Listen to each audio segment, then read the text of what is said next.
The ABCs of Motivation. Welcome to Section 2. Motivation has been studied extensively by management schools.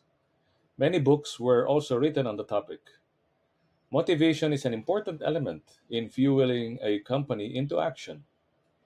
People are more inclined to go the extra mile when they are motivated.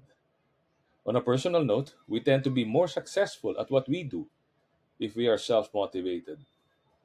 In the next hour, we will look at the different aspects of motivation, whether it's motivation for your team or self motivation.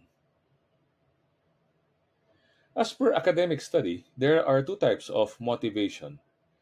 The first one involves the proverbial carrot and the stick. We have learned this very early in our childhood. Our parents would introduce us to extrinsic motivation. We get rewarded or complimented for good behavior, good grades, and for excelling in sports. However, we get punished or reprimanded when we disappoint them or do something that displeases our parents.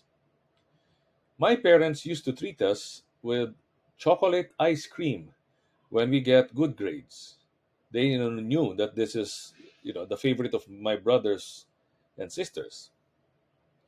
On the flip side, we would get to face the wall for an hour if we do something wrong, like getting failing marks or breaking something at home. When growing up, this type of reward and punishment mechanism is also felt at the workplace. This was introduced during the industrial age when the main businesses were factories.